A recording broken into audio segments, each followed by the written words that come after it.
चुकी है। दोनों मीटिंग के लिए रवाना हुए थे और जैसा कि हमारे सहयोगी अमित बार बार बता रहे थे कि मीटिंग शुरू हो चुकी होगी, तो अब खबर ये मिल रही है कि मीटिंग शुरू हो चुकी है। कई अहम मुद्दों पर बातचीत होनी है और जाहिर सी बात है, जब ज्वाइंट स्टेटमेंट सामने आएगा तो किन मुद्दों पर बातचीत हुई, चाइना का रुख क्या रहा और भारत और चाइना के रिलेशनशिप आगे कैसे होने वाले हैं, इस पर निर्भर करेगा। जो ज्वाइंट स्टेटमेंट आएगा वो क्लियर कट होगा कि आगे भारत क्या स्टेप लेने वाला है। अमित, आपके पास आते हुए, क्योंकि यहां हमें चाइना की स्ट्रैटेजी समझनी होगी।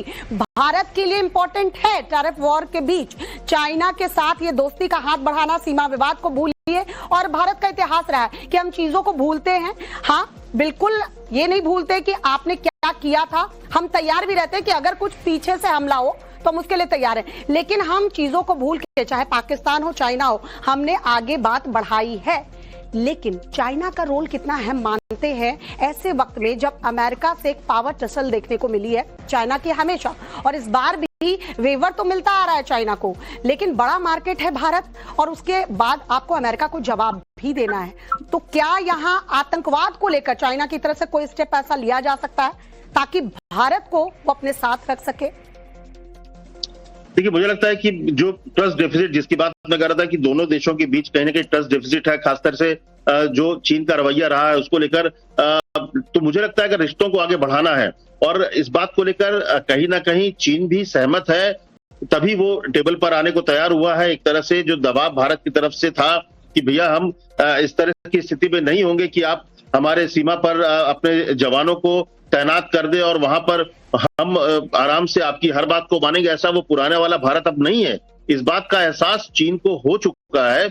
इसीलिए भारत के रवैये को लेकर आप देखिए कि वहां पर एक समय होता था कि जब चीन की सीमा के आसपास सड़क का निर्माण होता था तो चीन के सैनिक आकर वहां पर तोड़फोड़ करके चले जाते थे, लेकिन अब वो समय नहीं रहा। अब देखिए, आप चीन की सीमा की तरफ बहुत शानदार सड़कें बन रही है, गाड़ियां वहां तक सीमा तक पहुंच रही है, उस तरह का इंफ्रास्ट्रक्चर तैयार हो रहा है जिसकी कल्पना आप नहीं कर सकते हैं। तो ये क्यों हो रहा है, इस बात का एहसास चीन को है कि अब का जो एडमिनिस्ट्रेशन है, अब की जो सरकार है, वो उनके दबाव में नहीं आने वाली है। और बाजार जो है, मुझे लगता है अब आज की डेट में सबसे महत्वपूर्ण जो चीज है वो आर्थिक ताकत है।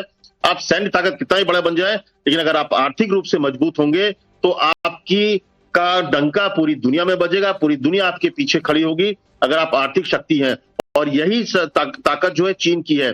चीन की आज अगर आपको याद हो, जो रेयर अर्थ मेटल की बात हो रही है, जो इसकी बात हो रही है कि सारी लड़ाई के पीछे की वजह वही है, उसमें सबसे ताकतवर चीन है। 50% तक जो कहा जाता है कि रेयर अर्थ मेटल जो है वो चीन के पास है और अमेरिका को भी उसी के भरोसे बैठना पड़ता है।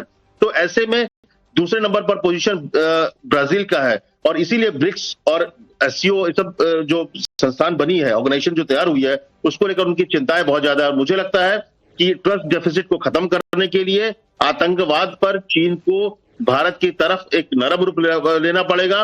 भारत के हिसाब से थोड़े से मुझे लगता है कि पाकिस्तान को भी कड़े संदेश देने की जरूरत है। अगर भारत के साथ रिश्तों को आगे बढ़ाने पर वो सही में, अगर आप कहते हैं कि सहमत हैं कि अब आर्थिक रूप से एक दूसरे के साथ चला जाए, सीमा विवाद को थोड़ा अलग किया जाए, तो भारत आतंकवाद के मसले पर चाहेगा कि वहां से एससीओ की जो बैठक से, वहां के डिक्लेरेशन से आतंकवाद को लेकर भी एक कड़ा संदेश जाए कि भारत में जो आतंकवाद है या दुनिया में कहीं पर जो आतंकवाद है, उसके खिलाफ भी चीन और एससीओ की भूमिका वही होगी जो उनके यहाँ पर आतंकवाद के हमले होते हैं या फिर कहीं और होते हैं। तो वो दोहरी रणनीति के साथ आप एक दूसरे के ऊपर भरोसा नहीं बढ़ा सकते हैं।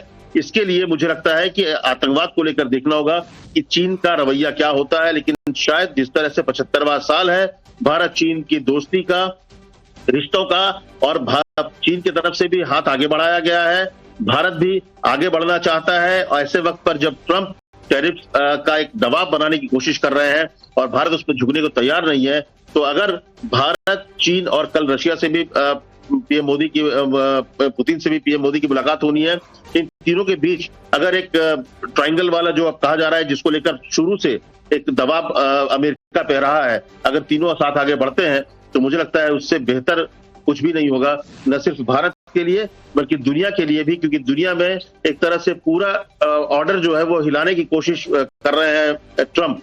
तो ऐसे वक्त पर ये बैठक इसी लिहाज से बहुत ही महत्वपूर्ण माना जा रहा है और इन सब चीजों पर चर्चा जरूर होगी। अमित, अगर इसको हम देखें कि वर्ल्ड ऑर्डर जो है वो बहुत तेजी से बदल रहा है। कोरोना के बाद की बात करें तो तमाम जो देश हैं वो आर्थिक संकट से जूझ रहे थे। भारत पर असर कम हुआ था लेकिन हुआ जरूर था।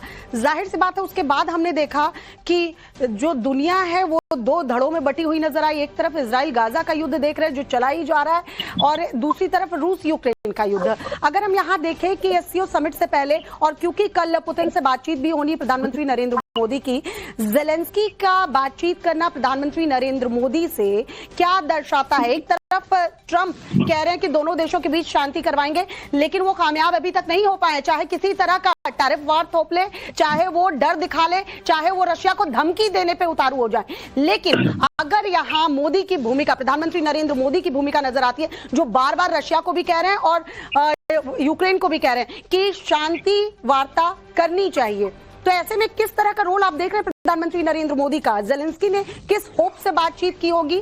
इस बातचीत को बताया भी गया है, सार्वजनिक भी किया गया है कि क्या बातचीत हुई है और फिर से वही बात रिपीट की गई है कि शांति होनी चाहिए दोनों देशों के बीच। देखिए, मुझे लगता है कि सिर्फ जेलेंस्की नहीं बल्कि दुनिया को पता है कि भारत और रशिया जो है, अगर बात करें तो सबसे पुराना रिश्ता है और एक दूसरे पे भरोसा करते आए हैं दोनों देश।